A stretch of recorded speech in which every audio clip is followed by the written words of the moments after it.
Okay, tonight is Matthew chapter 22. And Jesus answered and spake unto them again by parables, and said, The kingdom of heaven is like unto a certain king, which made a marriage for his son, and sent forth his servants to call them that were bidden to the wedding, and they would not come. Okay, so the first part of this chapter is a parable that's shared by Jesus, and in fact it's going to go through verse 14, right? But we'll take it in pieces, right? So you've heard the first three verses here, right? And as it says, Jesus is going to share a parable.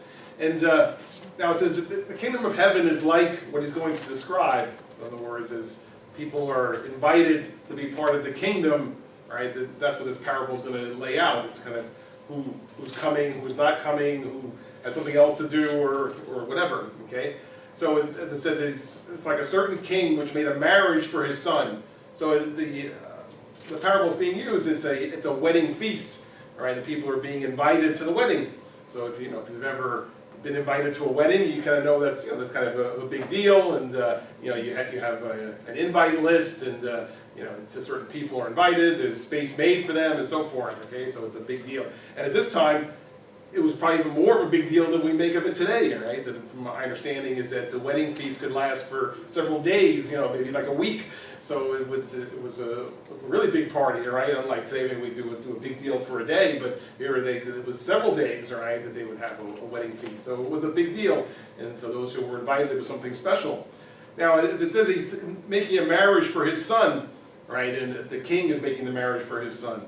Usually when you have a king in a parable, who refers to God, right? So you can assume that would be the case here, that God is inviting people to this celebration, and he's saying he's celebration for his son, so that you would assume that he's calling people together for something to celebrate his son, right? And the marriage of his son, I mean, you can make it out, he's married to, sometimes they say he's married to the church, the church is his bride, so you could take it that way, or just a celebration involving his son. But people are being invited to this particular celebration, right? And now verse 3 says he sent forth his servants to call people who have been invited, right?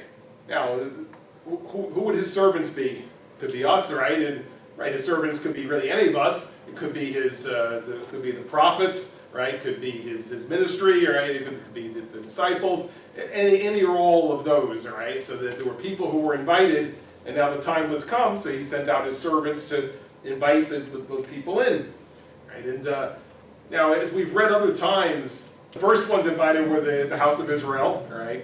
That was considered God's chosen people at the time, all right? But then later on, the Gentiles were added into that, right? In fact, this parable is going to touch on that as well, right? But so far up to verse 3, it says those who were bidden to the wedding were told, okay, now it's time to come, but they would not come. So as you can picture, Israel being invited in, say, to the celebration for Christ, but they would not come, right? Which we know from our study, they did not come when they were invited in. Again he sent forth other servants, saying, Tell them which are bidden, Behold, I have prepared my dinner, my oxen and my fatlings are killed, and all things are ready. Come unto the marriage. But they made light of it, and went their ways, one to his farm, another to his merchandise.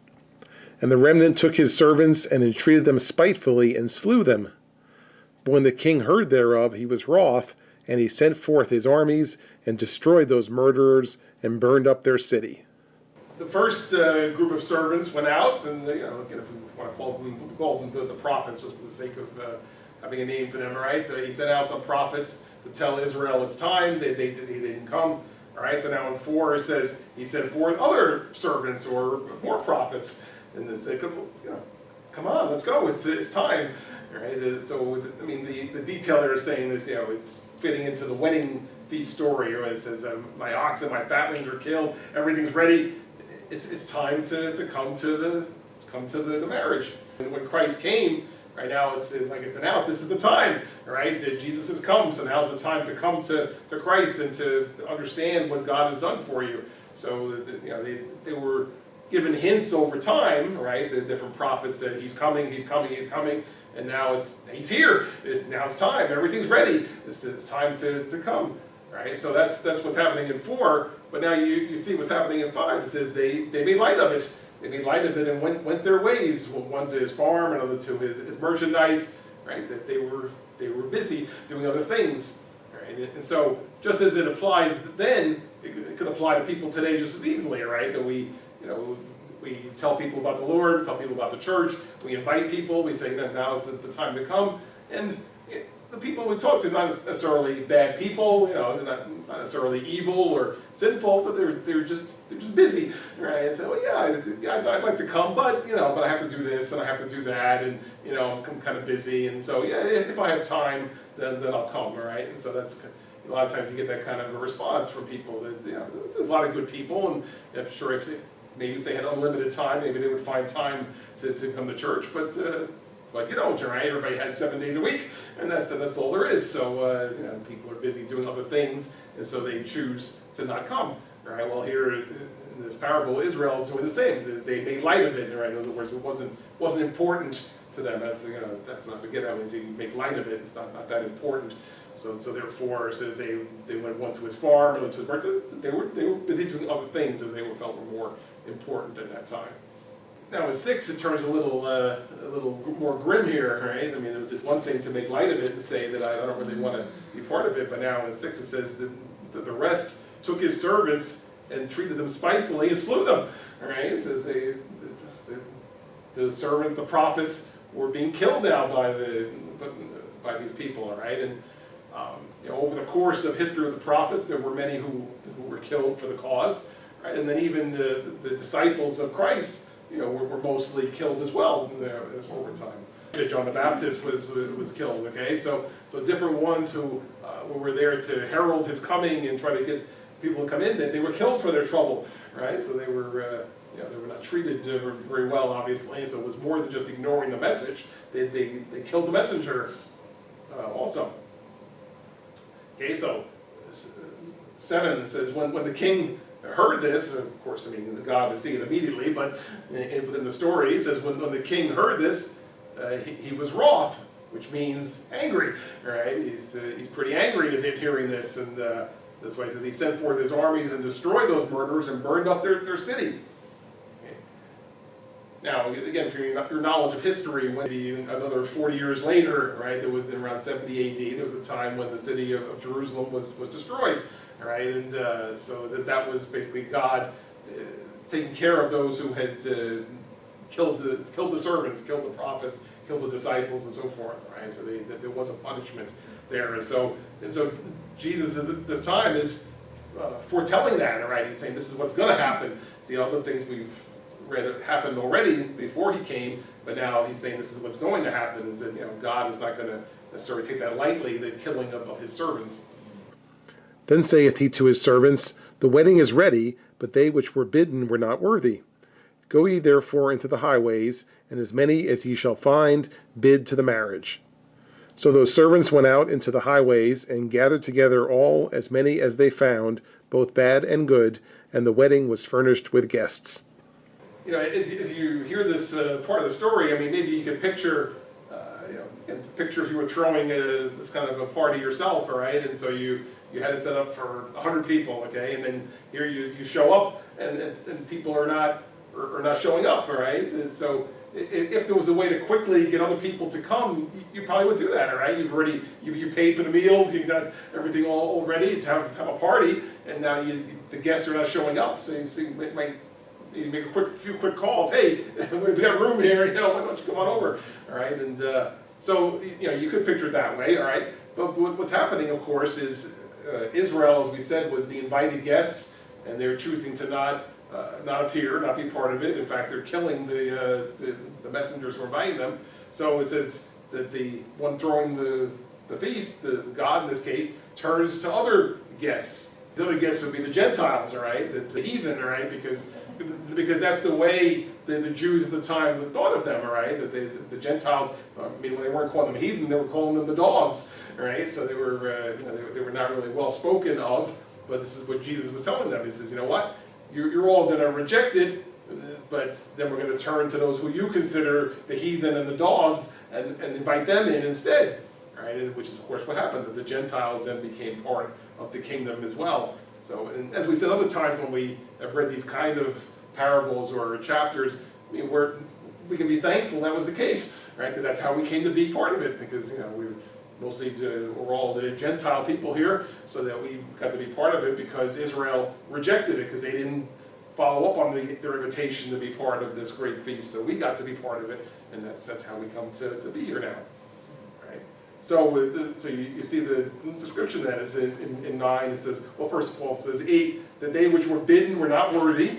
Now, when it says that they're not worthy, right? See, being worthy, means that you're deserving, if you will, of a place in whatever it is that you're talking about, right? So it says that they were not worthy.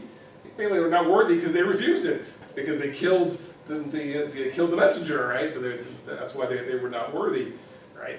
Now, I want to point out, though, that really, even down to today, okay, what makes any of us worthy to be part of the kingdom of God?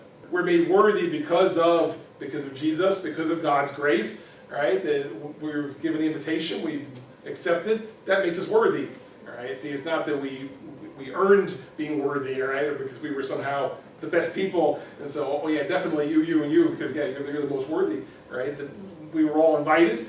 And because of the grace of God, because Christ died for us, we're made worthy, right? So these first people, the Israelites, they would have been worthy, but they didn't accept. They didn't accept the invitation. They killed the messenger instead and didn't want to come. That's why it says they were not worthy, because they did not come in, right? So therefore, now in 9 it says, so therefore it says, go out in the highways, and as many as you find, bring them in. Right, so it's even a little bit different than what I said about calling your other friends. I mean, it would be like if we're having the party here in this building, we just go out on Levittown Parkway and start waving people in. Come on, come on, come on in, let's go. All right, so they just brought in whoever. Right, well, really, I mean, the gospel is for everybody. So if we did that, it wouldn't necessarily be a wrong thing to do, right? Because really, in essence, that's what we do by being here with a sign, all are welcome, that anybody could turn into this driveway and come in, and they would be welcome here, right? So it's for everybody. So that's why I said, come on in, everybody, come on in. Okay, and so in 10 it says they did that, right? It says those servants went out into the highways and gathered all that they found, both bad and good, and the wedding was furnished with guests, all right? So they went out to find anybody they could to bring them in, and all of these other random people correspond to the Gentile nation, right? So that's how they were considering them. Is that there was the house of Israel, they were the invited ones, but they turned it down, so now we'll just take anybody, right? And so that anybody was the Gentiles. And when the king came in to see the guests, he saw there a man which had not on a wedding garment. And he saith unto him, Friend, how camest thou in hither, not having a wedding garment? And he was speechless. Then said the king to the servants, Bind him hand and foot, and take him away, and cast him into outer darkness. There shall be weeping and gnashing of teeth. For many are called, but few are chosen. All right, so the original group has just turned down the invitation. Now they've gone out and gathered up whoever they could and brought them in. Right, and it says now the king, again, which would be God in the story, came to see the guests. Right, he saw what this one man is kind of spiked out, which didn't have a wedding garment on. Okay, and you see what happened. All right, that he's asked, hey, what are you doing here without a wedding garment? Right, and so they threw him out. You might say, well, gee, how come the guy got in trouble for not wearing the right clothes when they were just pulling him off the street? Right, he probably didn't know when he left home that morning he was going to a wedding feast. All right, but see, the wedding garment was provided by the host. All right, see, so everybody got a wedding garment when they came into the wedding, something suitable to wear. So if you think of it that way, when people come into the church, come into the family of God, they're given the wedding garment. They're given salvation. They're given the white robe. All right, I mean, you don't go out and buy it yourself. All right, you don't find it yourself. It's given to you. Right, because salvation was given to us as a free gift. When you came in, you all got the right garment. Okay, so that's the thing, is that so you all have that. It's a part of the family of God.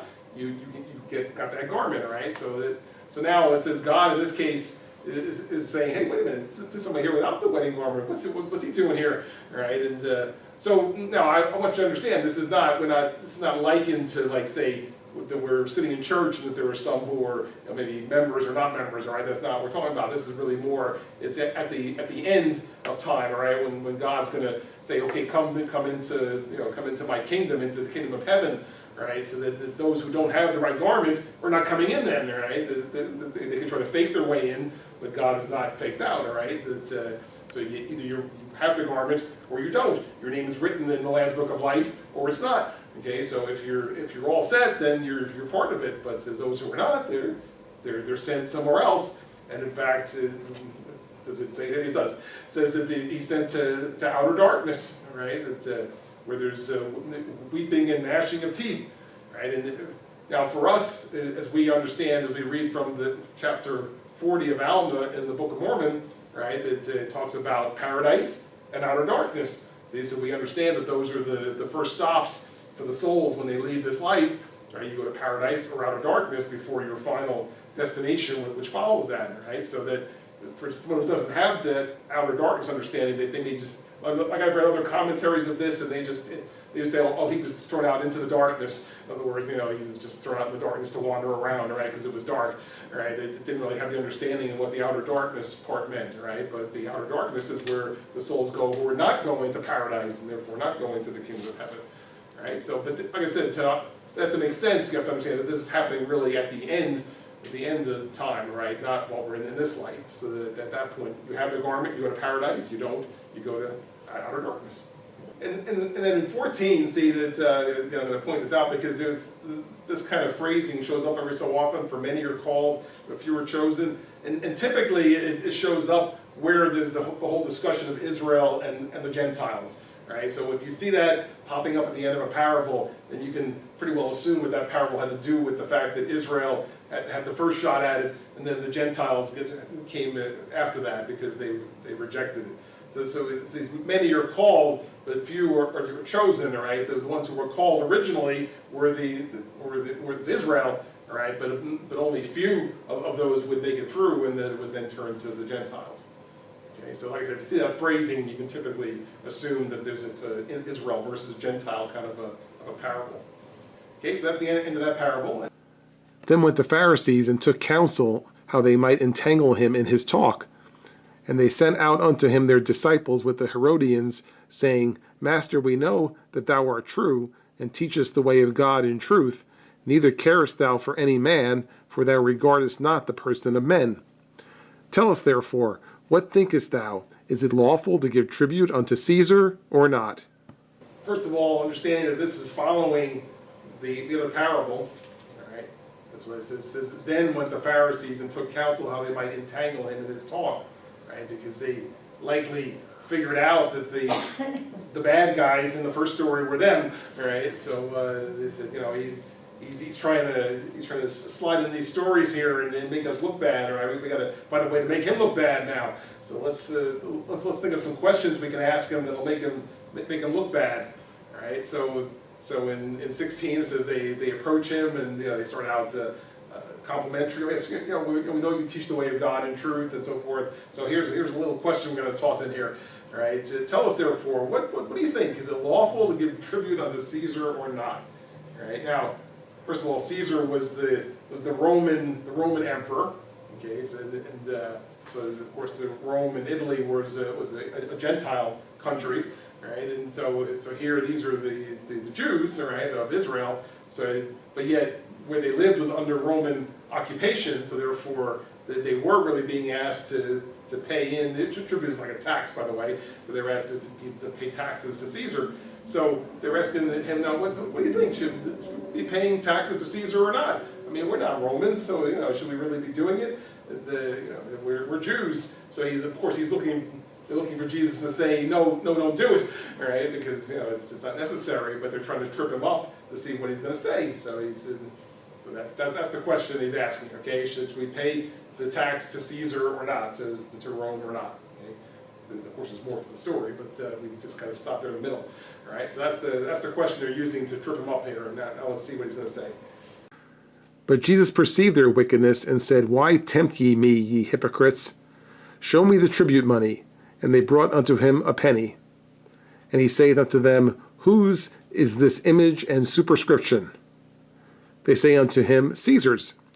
Then saith he unto them, Render therefore unto Caesar the things which are Caesar's, and unto God the things that are God's. When they had heard these words, they marveled, and left him, and went their way.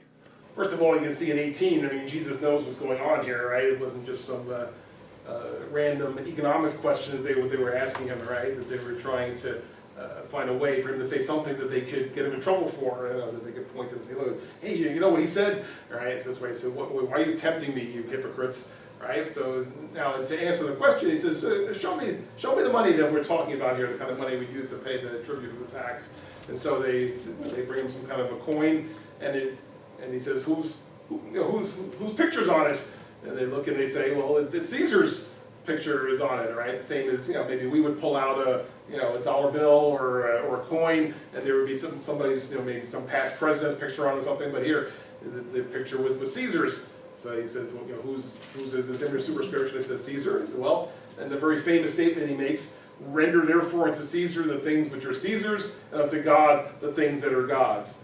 Right? In other words, the money of this world belongs to the world. Right? So therefore paying what's expected of us to pay your tax or your tribute or whatever, there's nothing wrong with that, right? It's just it's the way the money operates, the way the world operates. God doesn't really care about money, really, right? So it's not like you're taking it away from God to give it to Caesar, because all the money belongs to them anyway, to the world. So give Caesar what's Caesar's, but give God the things that are God's. So if you're going to talk about what to give to God, I mean, then giving him your love, your prayers, your good works, all those different things, those are things that you can give to God.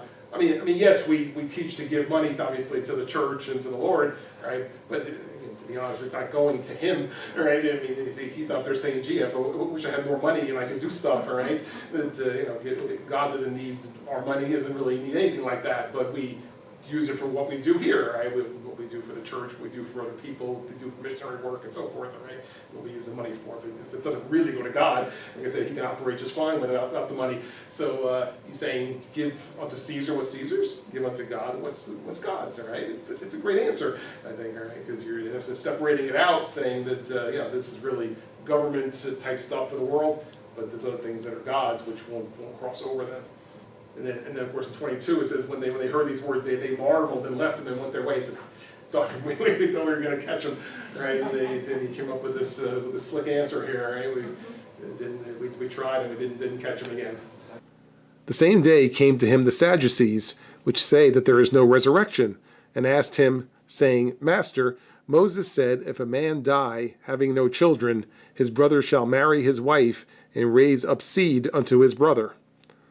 Now there were with us 7 brethren, and the first, when he had married a wife, deceased, and having no issue, left his wife unto his brother. Likewise the second also, and the third, unto the 7th. And last of all the woman died also.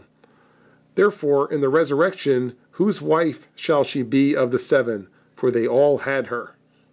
So the Pharisees had their crack at him, all right? Now it's a different group that's going to try to trip him up here. Okay, this is a group called the Sadducees, right? Which they were known for, as it says right there, for not believing in the concept of a resurrection, right? So therefore, Jesus saying that he was going to resurrect and his followers would resurrect. I mean, that was kind of foreign to them, right? They didn't go for that, right? They didn't believe in resurrection. So that's what kind of sets them aside from some of the other groups. Which of course, that makes it ironic that they're going to ask Jesus a question about the resurrection, right, or about what happens after you resurrect. But again, maybe they were thinking they could make him look silly in this, right, and kind of say, well, how are you going to explain this? And so they put out this mythical story here, right, this hypothetical story, all right. But first of all, it is true that in the law of Moses, all right, as it says in verse 24, it says Moses said that if a man died having no children, his brother shall marry his wife and raise up seed unto his brother. Right, so that was part of the law of Moses that they did. So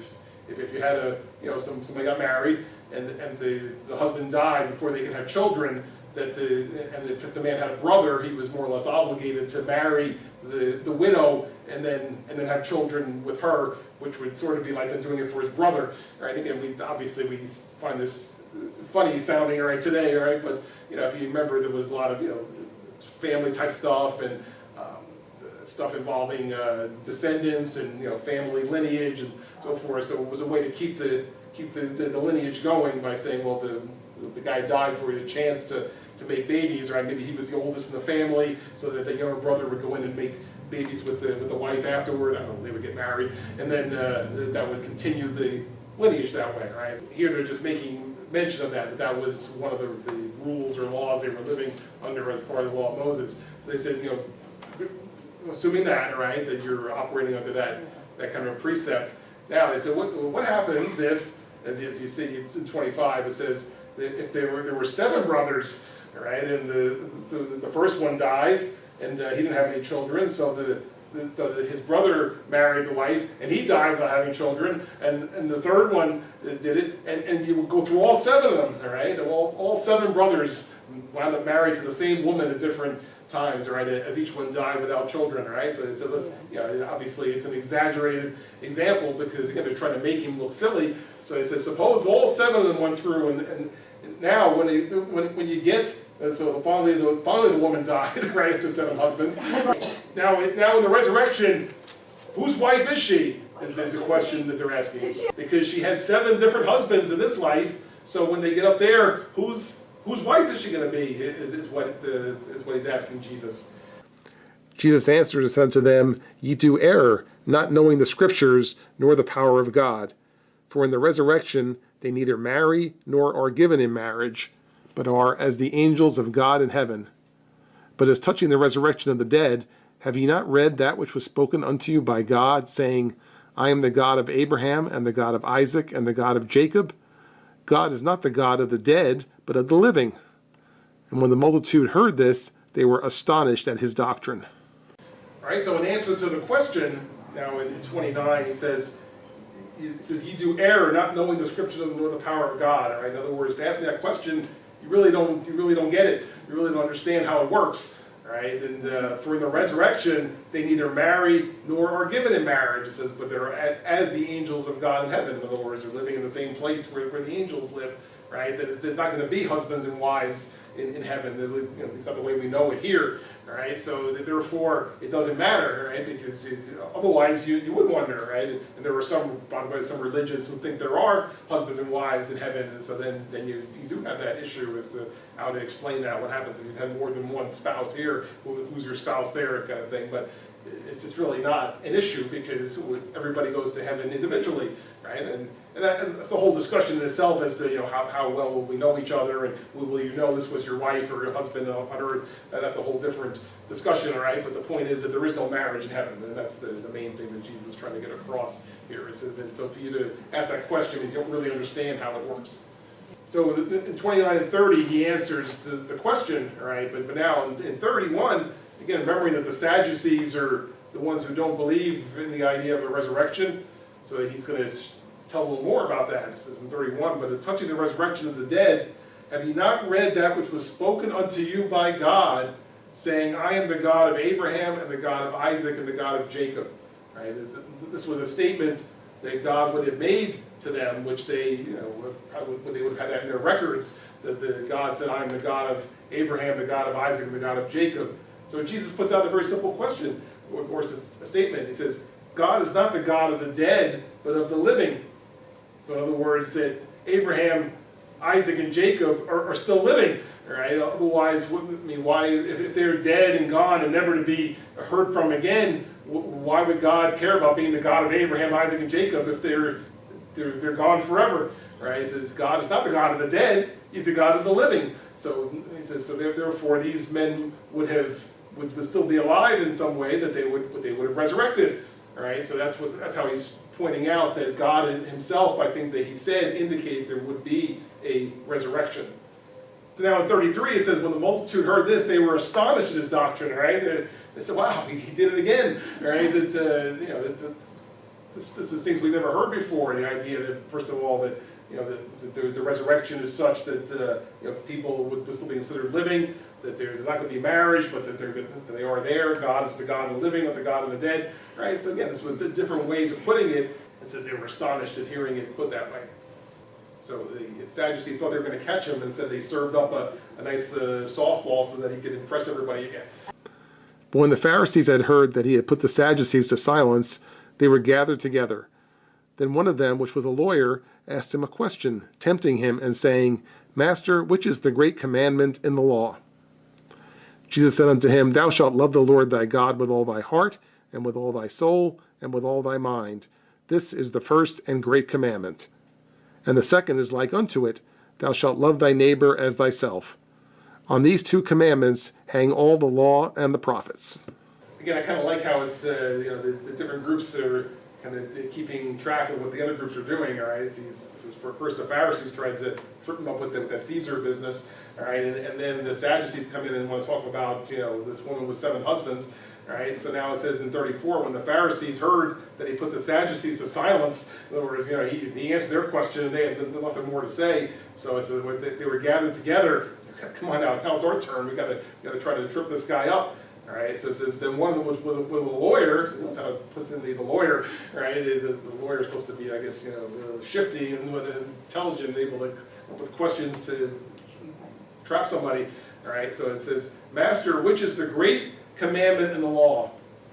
See, and now when you think of what that question would be, see, remember there were 10 commandments, right, and then even lots of other laws of Moses that were added. So the idea of saying what's the most important one, you almost can't succeed in answering that, right? Because if you say, well, the most important one is don't kill, right? And they say, well, or that means it's okay to steal, or it's okay to take God's name in vain, or whatever, right? And so whichever one you say, it's like you're disrespecting the others. So it was a question doomed to failure, except that Jesus answered it in a better way. Jesus said unto them, Thou shalt love the Lord thy God with all thy heart, and with all thy soul, and with all thy mind. This is the first and great commandment, right?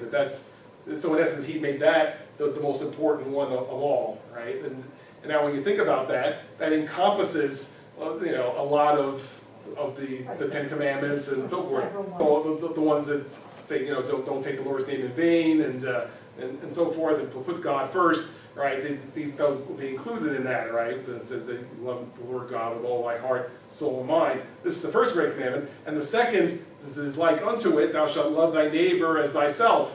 See, and that picks up all the rest, right? Because if you love your neighbor, and by neighbor, of course, we mean anybody you would be in contact with, well, then you're not going to kill him, you're not going to steal from him, right? And all the different things that it says not to do. So, in essence, he encapsulated the whole thing in 2 commandments, right? And made it more general, easy to remember, and furthermore, it puts you more in a position to now do the right thing. See, and that's why I think this was so insightful, right, and so wise, because you've heard me say other times, if you go by the letter of the law, like in the 10 Commandments, let's say, you could easily try to just get around it by saying, well, I didn't do quite that much, all right? So in other words, it says, thou shalt not kill. All right, well, what if I beat somebody to an inch of their life and they don't die? Well, I didn't break the law then, all right, because I didn't kill them, all right? It didn't say that you can't beat somebody with an inch of their life. It just said you don't kill them, all right? But now when you look at this and it's saying that you love your neighbors yourself, well, now that covers anything like that. It covers anything bad you would do to somebody, all right, or good things that you want to do for people. And now it's putting it more on you to say you need to do the right thing. You need to do the right thing in loving God, and you do the right thing in loving other people. Right? So it encapsulated it all, and as it says in 40, on these 2 commandments hang all the law and the prophets. So anything that you would have learned in the law of Moses, or the prophet said, is one of these 2 covers it. You love the Lord above all, and love your neighbors yourself. So it was a great answer, right? So the lawyer couldn't trip him up, right? Because he had the right answer, right? And again, this is a very important part of Christ's teaching for us, right? I'm sure you've heard it quoted, many times, because this is how we remember really what we need to do as servants of God. It's not about memorizing 600 rules. It's about those 2 things, and those 2 things can govern our entire behavior toward God and toward other people. While the Pharisees were gathered together, Jesus asked them, saying, What think ye of Christ? Whose son is he? They say unto him, The son of David. He saith unto them, How then doth David in spirit call him Lord, saying, The Lord said unto my Lord, Sit thou on my right hand, till I make thine enemies thy footstool. If David then call him Lord, how is he his son? And no man was able to answer him a word, neither durst any man from that day forth ask him any more questions. So while the Pharisees were gathered together, okay, they were still there with that lawyer question, right? So they hadn't left yet. So now Jesus is going to ask them a question, right? Basically, you've been asking me the questions. Now let me ask you a question, right? And he says, what do you think of of Christ? What he's saying now, I mean, they're not accepting that he is the Christ, right? But he's saying, what do you think about the whole idea of the Messiah and so forth, right? And whose son is he? And they answer, the son of David, because it was prophesied that the Messiah or Christ would be known as the son of David because he would come through the lineage of David. Not that he would be David's actual son, but the son of a son of a son of a son, right? So that he was known as the son of David. And Jesus himself refers to himself as the son of David in a few passages, right? So that he was going to be known as that. He was going to be the son of David, right? So then he says, well, you know what? Think back to one of the Psalms, right, which happens to be Psalm 110, by the way. All right, it says in that particular one, it says, quoted what's in verse 44. It says, the Lord said to my Lord, sit thou on my right hand till I make thine enemies thy footstool. So it says, if David calls him Lord, then how can he be his son? All right, just asking this question, right? It's a question of them to think about. Say, well, you're thinking of the Messiah as the son of David, yet David himself, who wrote the Psalms, calls him Lord, so how could he be his Lord and also his son, right? And because what he wants them to realize is that there's two ways of looking at it, that yes, there's Jesus, the man who came through the lineage of David, that's the part of the son of David, but he's also the son of God, so therefore he's Lord of all, David and his ancestors and the descendants and everybody. See, so he's the son of God as well as being the son of David. So that's what he's trying to get across to them, right? Is that, don't think of him just as a man that came from the lineage of David. He's the son of God and the Lord. Even David himself called him Lord, right? And so now he asks them this question, right? And as you can see, there's no answer, right? Because first of all, they don't want to admit the idea that, I guess this is the son of God. So that's why it says 46, it says that no man was able to answer him a word, right? And so, see, they all asked Jesus questions, and he answered them, but he asked them one question, and now there's silence, right? Because they really can't respond to that. And my favorite part is what comes after that. It says, neither durst any man from that day forth ask him any more questions, all right? And no more questions, all right? See, we asked him a whole bunch of questions, and he made us look bad, and now he asks us a question and we can't even answer it, right? So don't ask him any more questions right after this, right? And that's, so you can assume that's pretty much what happened after that, is they just kind of said, well, we can't trip him up, so we're not going to bother even asking any more questions.